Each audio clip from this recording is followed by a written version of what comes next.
Good morning बच्चों। बेटा अपन पढ़ रहे हैं पार्ट 2 में सिख धर्म।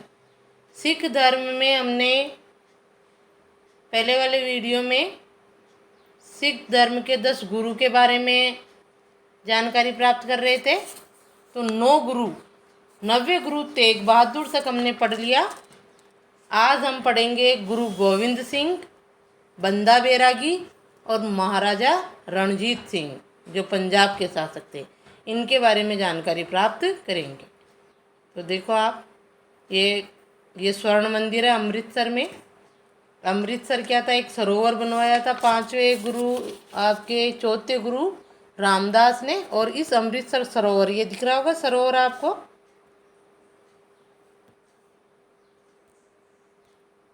ये सरोवर है ना, इसमें ये शहर बसा हुआ है। तो ये शहर भी इसके नाम से अमृतसर ही कहलाया।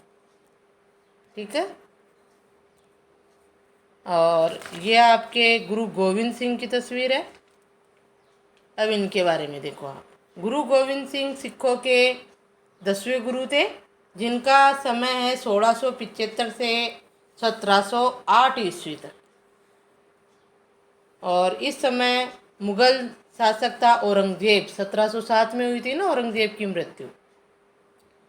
तो देखो 10वें गुरु गोविंद सिंह, ये गुरु तेग बहादुर के पुत्र थे। ये सिखों के 10वें और अंतिम गुरु हुए। अंडरलाइन कर लो, सिखों के 10वें और अंतिम गुरु कौन? गुरु गोविंद सिंह। इसके बाद जो है कोई गुरु नहीं बना। और हमने पहले बता दिया था कि इसके बाद जो है गुरु गोविंद सिंह ने कहा कि जो गुरु ग्रंथ साहिब सिखों की धार्मिक पुस्तक है और जिसमें इन सभी गुरुओं के जो उपदेश है वो संकलित है, गुरुवाणी, उसी को गुरु मानेंगे सिख आगे आने वाले समय में। ऐसा किसने कहा? गुरु गोविंद सिंह ने। आगे देखो, पंजाब और औरंगजेब के अत्याचारों का विरोध करते हुए उन्होंने शस्त्र एवं शास्त्र शिक्षा हेतु शिक्षण केंद्रों का विकास किया। शस्त्र और शास्त्र शिक्षा, शास्त्र शिक्षा तो है ही गुरु है, तो उसके साथ साथ शस्त्र शिक्षा भी। हमने देखा था कि सिख अब जो है शांति प्रिय न रहकर संघर्ष प्रिय हो गए थे। तो इन्होंने अपने शिष्यों को शास्त्र शिक्षा के साथ साथ शस्त्र शिक्षा भी दी। सिखों की सेना बन चुकी थी अब। इससे सिख संप्रदाय सक्षम बना। किससे? शस्त्र और शास्त्र शिक्षा से सिख संप्रदाय सक्षम बना। लाहौर के सूबेदार को नदौन के युद्ध में पराजित किया। अंडरलाइन कर लो, नदौन का युद्ध हुआ, उसमें लाहौर का जो सूबेदार था औरंगजेब का नियुक्त करा हुआ, उसको जो है सिखों ने नदौन के युद्ध में पराजित किया। नदौन का युद्ध लाहौर के सूबेदार और सिखों के बीच हुआ था, जिसमें लाहौर के सूबेदार को पराजित किया। सिखों को सुसंगठित करने, उनकी कुरीतियां हटाने एवं नव चेतना जागृत करने के उद्देश्य से खालसा पंथ की स्थापना 1699 ईस्वी में की। अब अंडरलाइन कर लो इस पे, खालसा पंथ की स्थापना कब और किसने की? खालसा पंथ की स्थापना 1699 ईस्वी में गुरु गोविंद सिंह ने की। और क्यों की? उसका उद्देश्य, खालसा पंथ की स्थापना करने का उद्देश्य क्या था? सिखों को सुसंगठित करना, उनकी कुरीतियों को हटाना और उनमें नव चेतना जागृत करने के उद्देश्य से 1699 ईस्वी में गुरु गोविंद सिंह ने खालसा पंथ की स्थापना की। तो यहीं से कर लो आप अंडरलाइन, यहाँ से। ठीक है।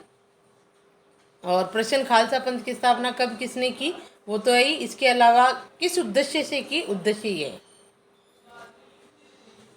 बलिदानी 5 भक्तों द्वारा पंज प्यारों पाहुल चरणामृत एवं अमृत छकाना पता से गुला पानी की नई प्रथा प्रारंभ की। अंडरलाइन कर लो इस पे। गुरु गोविंद सिंह ने सिख धर्म में कौन कौन सी प्रथाएं चलाई? बलिदानी 5 भक्तों द्वारा तो पंज प्यारों, पाहुल यानी चरणामृत और अमृत छकाना यानी पता से गुला पानी, ये नई प्रथा जो है सिख धर्म में प्रारंभ की। अभी भी है बेटा, ये पता से गुला पानी जैसे हमारे चरणामृत देते हैं ना सिख धर्म में, गुरुद्वारा में जाओ तो आज भी ये जो है अमृत छकाना यानी पता से गुला पानी पिलाते हैं। ये चरणामृत है गुरुओं का, जिसको पाहुल कहा जाता था। और बलिदानी 5 भक्तों को क्या कहा गया? पंज प्यारों। ये प्रथाएं चलाई है इन्होंने। कि सिख धर्म को मानने वाले पंच प्यारों का सम्मान करेंगे, चरणामृत लेंगे और पता से गुला पानी लेंगे। ये नई प्रथाएं। खालसा पंथ के सिखों को पंच ककार अर्थात कड़ा, केस, ये भी एक एक नंबर के प्रश्न बन रहे सारे। पंच ककार क्या है? पंच ककार क्या है? खालसा पंथ की स्थापना की ना, तो खालसा पंथ के जो सिख थे मानने वाले, उनको जो है पंच ककारों का पालन करना होता था। पंच ककार है कड़ा, केस, कच्छा, कृपाण और कंगा। सबका नाम कह पे है ना। पंच ककार, खालसा पंथ को मानने वाले सिखों को हमेशा जो है अपने पास एक पंच ककार रखने पड़ते थे। आज भी सिखों के घरों में कड़ा, हाथ में कड़ा पहनते हैं, केस, बाल रखते हैं, कच्छ यानी कच्छा, कृपाण यानी तलवार और कंगा, ये जो है प्रत्येक खालसा पंथ को मानने वाले सिख के पास अनिवार्य रूप से होने चाहिए। ये है पंचककार। ये भी इम्पोर्टेंट क्वेश्चन है। पंचककार क्या है? खालसा पंथ को जो 5 सामान, ये कड़ा, केस, कच्छा, कृपाण और कंगा रखना आवश्यक था, इसे पंचककार कहा गया। ठीक है, कि कड़ा, केस, कंगा, कच्छा और कृपाण अपने शब्दों में याद कर लेना।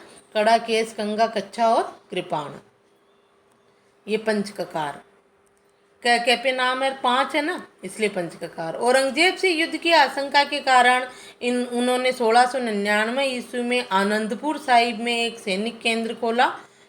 गुरु गोविंद सिंह धार्मिक स्वतंत्रता एवं राष्ट्रीय उन्नति का ऊंचा आदर्श रखते हुए सिखों के उत्कर्ष में लगे रहे।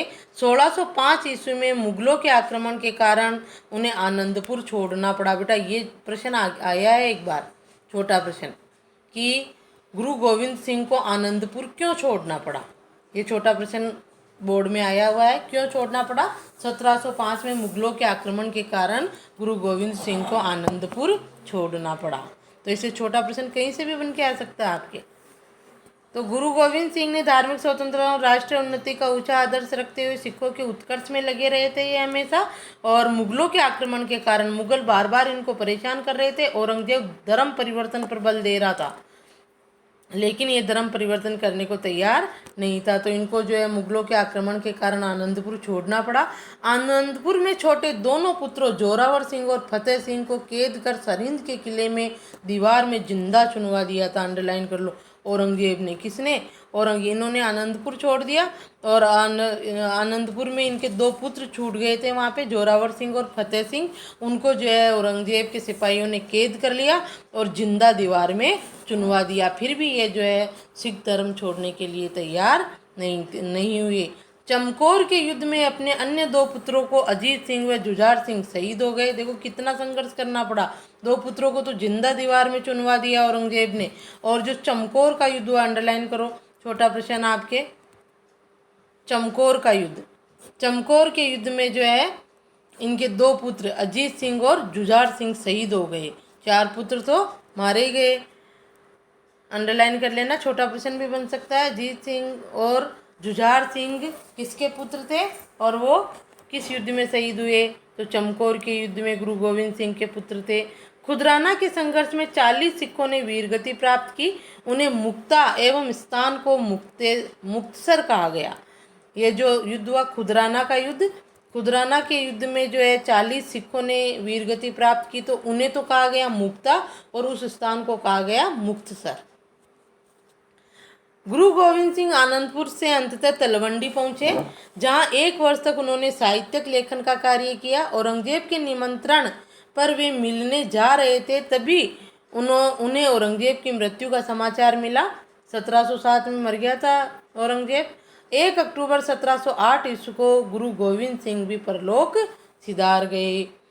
ठीक है, इस तरह आपके जो है गुरु गोविंद सिंह की मृत्यु कब हुई, ये भी पूछा जा सकता है 1 नंबर में। तो 1 अक्टूबर 1708 को। देखो इसमें क्या है घटना कि गोविंद सिंह, उसने, औरंगजेब ने इन सिख गुरुओं को बहुत परेशान किया, बहुत अत्याचार किया। इसके 2 पुत्रों को जिंदा जलवा दिया, जिंदा दीवार में चुनवा दिया, ये सारा। लेकिन ये सिख उस औरंगजेब के सामने झुकने को तैयार नहीं थे। तो ऐसे में अंतिम समय में औरंगजेब की आत्मा उसको पुकार उठी और उसने जो है गुरु गोविंद सिंह को मिलने के लिए बुलाया कि मैं उनसे क्षमा याचना करूँगा। उसका विचार ये था। और जब तक गोविंद सिंह के पास समाचार आए और ये उसके पास जाने को तैयार हो गए, कि चलो कभी तो उसको मरते वक्त तो उसको सद्बुद्धि आई, लेकिन ये जा रहे थे मिलने के लिए, तैयार थे, और उनको समाचार मिला कि औरंगजेब की तो मृत्यु हो गई, मर गया। वो तो 1707 में मरा था ना। और फिर 1 अक्टूबर 1708 को गोविंद सिंह भी परलोक सिधार गए। तो बेटा गुरु गोविंद सिंह का आपके पूरा 4 अंक का प्रश्न भी बन सकता है। ठीक है, कि गुरु गोविंद सिंह का परिचय दीजिए। परिचय तो क्या है, ये सिक्कों के 9वें गुरु तेग बहादुर के पुत्र थे, जो सिक्कों के 10वें और अंतिम गुरु थे।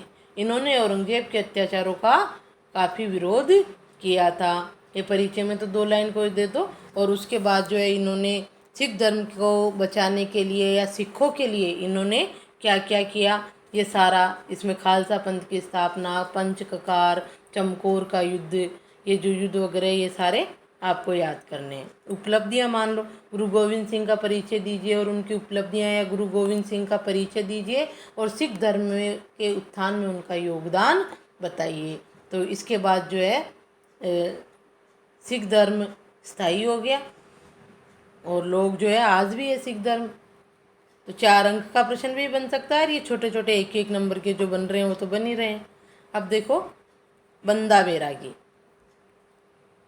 गुरु गोविंद सिंह की मृत्यु हो जाती है 1708 में, और ये बंदा बैरागी का समय भी है 1708 से 1716 तक। ये भी सिख धर्म का प्रबल समर्थक था।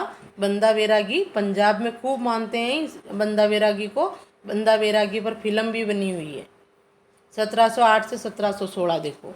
बंदा बैरागी बहादुर का मूल नाम माधोदास था, अंडरलाइन करो। बंदा बैरागी का मूल नाम क्या था, माधोदास था। ये बंदा बैरागी तो बाद में इसने अपना नाम रख लिया था। इनका 1670 ईस्वी में राजपूत परिवार में जन्म हुआ। ये परिचय बंदा बैरागी का परिचय है बेटा। ये मूल नाम माधोदास था। इनका जन्म 1670 ईस्वी में राजपूत परिवार में हुआ था और गोदावरी के तट पर आश्रम में निवास करते थे। यहाँ तक परिचय ले लेना, आप निवास करते थे। गोविंद सिंह के दक्षिण प्रवास के समय उन्होंने स्वयं को गुरु का बंदा कहा अथवा बंदा बैरागी के नाम से पहचाने जाने लगे। गुरु गोविंद सिंह ने दक्षिण में जब आए ना ये सिख धर्म का प्रचार करते हुए, इधर तलवंडी और वो तो उधर दक्षिण में जब आए, तब इन्होंने सिख धर्म अपनाया और अपने आप को गुरु का बंदा कहा और बंदा बैरागी के नाम से पहचाने गए। किसके, गुरु गोविंद सिंह के समय थे ये। और ये इससे बहुत प्रभावित हुए गुरु गोविंद सिंह के उपदेशों से। गुरु की आज्ञा से वे गुरु का शेष कार्य पूरा करने पंजाब में पहुंचे।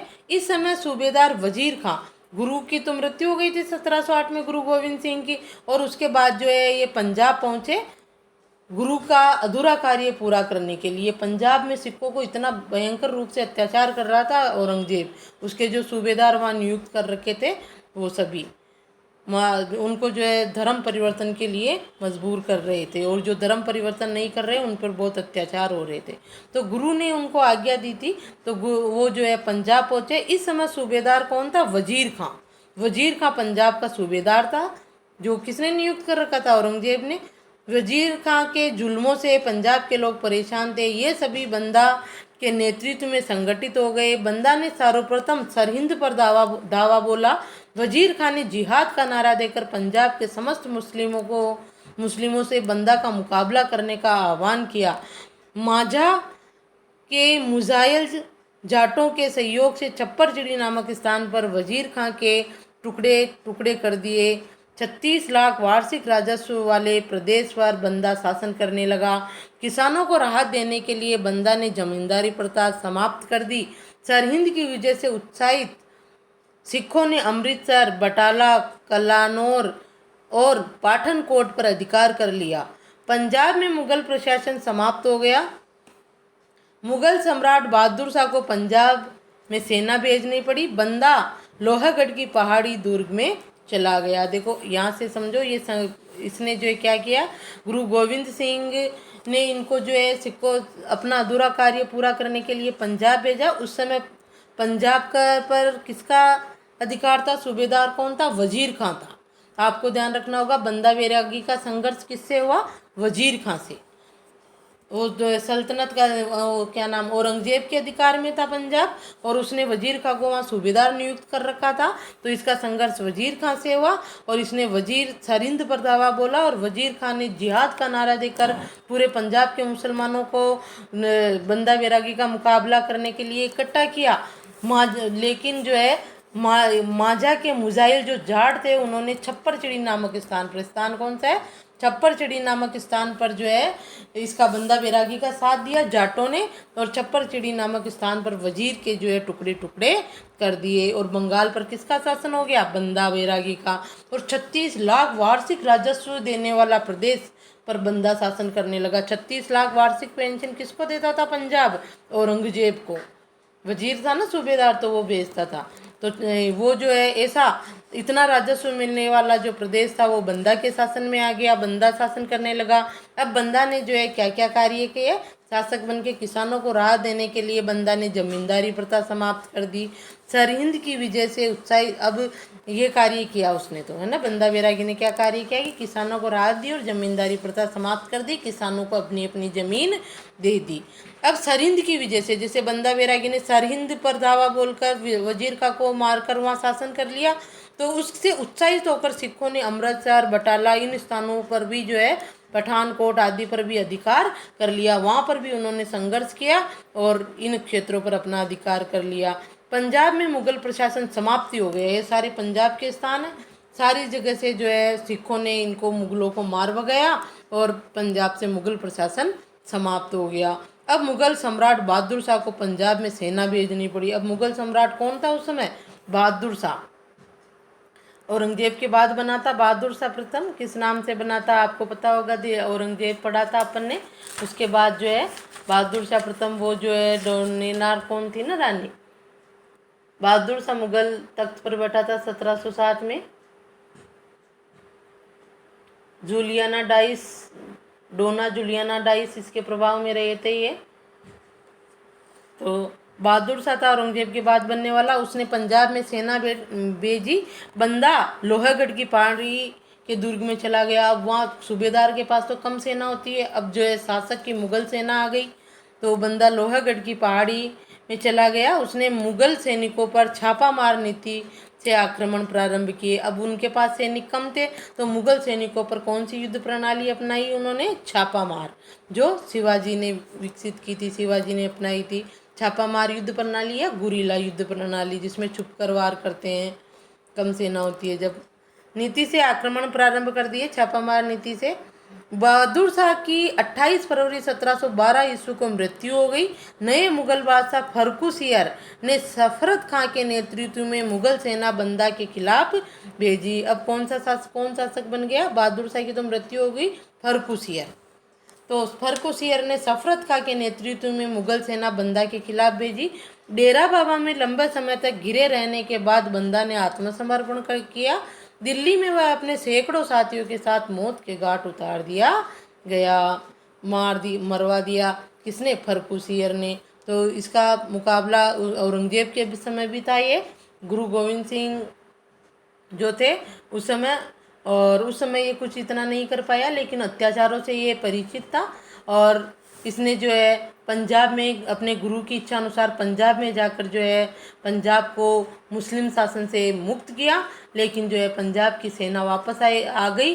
बहादुर शाह, मुगल सम्राट बहादुर शाह ने सेना भेज दी, उसका मुकाबला किया इसने बहादुर शाह की सेना का। और फिर बाद में जो है नया बादशाह फर्रुखसियर बना। उसने भी जो है बंदा से लगातार ने संघर्ष जारी रखा और बड़ी मुगल सेना बंदा के खिलाफ भेजी। तब जो है डेरा बाबा में लंबे समय तक संघर्ष से घिरा रहा। इनके पास सेना नहीं थी इतनी, सैनिक बहुत कम थे, तो बंदा ने आत्मसमर्पण कर दिया और मुगलों ने बंदा को पकड़कर मौत के घाट उतार दिया। बंदा बैरागी महान त्यागी, ये इनकी चारित्रिक विशेषताएं बेटा 1 नंबर में पूछा जाए या 4 अंक का भी प्रश्न बनेगा आपका, तो बंदा बैरागी का परिचय और उनके अद्भुत कार्य जो है ये उनकी क्या है, चारित्रिक विशेषताएं। बंदा बैरागी महान त्यागी, साहसी, शूरवीर और धर्म का रक्षक था। उन्होंने मुगलों का निर्भयता से मुकाबला करके सिखों में नव चेतना का संचार किया था। यह आपको एंड, बंदा बैरागी का 4 अंक का प्रश्न आए तो एंड आपको यहीं से करना है। ठीक है, इलाइन। बंदा बैरागी की चारित्रिक विशेषताएं। तो आपके 4 अंक का प्रश्न भी आ सकता है और 1-1 अंक के तो है ही। तो बंदा बैरागी के बारे में आपको पहले परिचय लिख देना कि उनका नाम, बचपन का मूल नाम क्या था, क्या कहाँ जन्म हुआ था और किस तरह से उन्होंने गुरु गोविंद सिंह के अधूरे कार्य को पूरा किया था। एक बार तो उन्होंने पंजाब को बिल्कुल जो है मुगल शासन से मुक्त करा लिया था। प्रश्न यही बनेगा वैसे 4 नंबर का अगर बनता है तो, कि बंदा बैरागी कौन था और बंदा बैरागी ने गुरु गोविंद सिंह के अधूरे कार्य को कैसे पूरा किया। ठीक है, अब है आपके रणजीत सिंह, महाराजा रणजीत सिंह, जो कहते हैं महाराजा रणजीत सिंह पंजाब के शासक थे। देखो, महाराज तेग बहादुर आए अभी तो। रणजीत सिंह का जन्म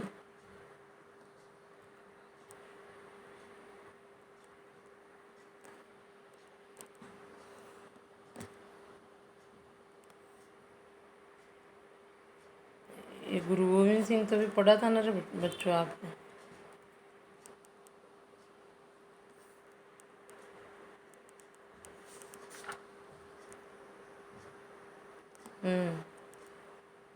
एक मिनट देखो, रणजीत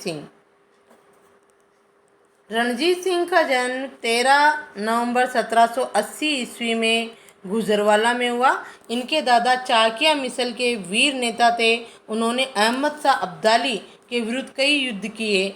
1739 में हुआ था अहमद शाह अब्दाली का आक्रमण। अहमद शाह अब्दाली 1761 में जो है मराठों से भी युद्ध लड़े थे। अहमद शाह अब्दाली ने खतरनाक बाहरी आक्रमणकारी था।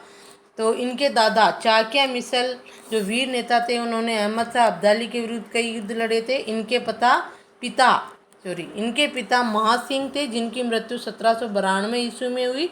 1792 से 1797 ईस्वी तक शासन परिषद, जिसमें इनकी माता, इनकी सास तथा दीवान लखपत राय थे, ने प्रशासन कार्य चलाया। 18वीं सदी के अंत में सिख मिसलें विघटित अवस्था में थी।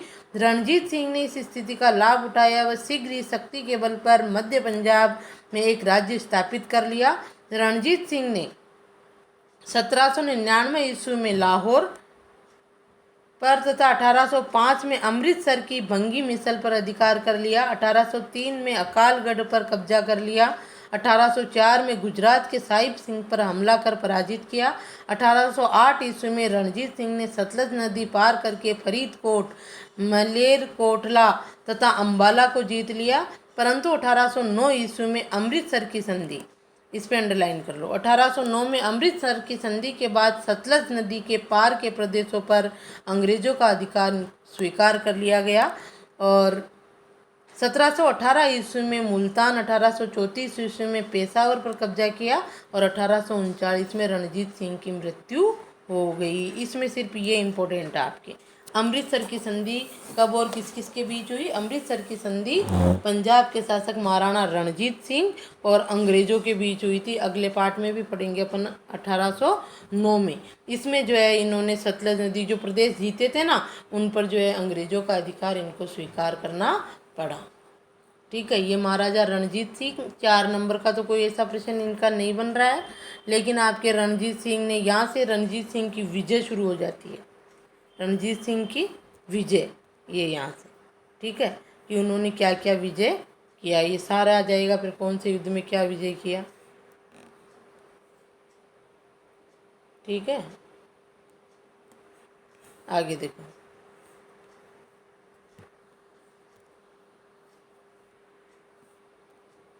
ये हो गया आपके पाठ पूरा। बड़ी मुश्किल से हुआ बेटा, ठीक है। तो आप इसको पढ़ना ढंग से और महत्वपूर्ण बिंदु पढ़ना। महत्वपूर्ण बिंदु में आपके सारे और पाठ का रिवाइज हो जाएगा। सारे महत्वपूर्ण बिंदु आपको पढ़ने हैं। अभ्यास प्रश्न आपको, आप देखो इसमें अभ्यास प्रश्नों में क्या है आपके, वैसे मैंने आपके प्रश्न भेज ही दिए हैं, फिर भी मान लो कोई रह गया हो इनमें से, तो आप इनको पढ़ोगे। और ये अभ्यास प्रश्नों को भी आपको छोटे प्रश्न पढ़ लेना, मैंने भेज दिए हैं, वैसे उनमें ही आ गए होंगे। अगर कोई नहीं आया हो तो वो आपको करना है। ठीक है, लघुत्तरात्मक प्रश्न जो है वो भी देखना, ये अभ्यास प्रश्न सारे आप देखोगे और जो भी नहीं आ रहा है वो आप पूछ लेना। ठीक है, सारे प्रश्नों के उत्तर आप ढूंढोगे और करोगे बेटा, मैंने वीडियो में सब कुछ बता दिया आपको। ठीक है।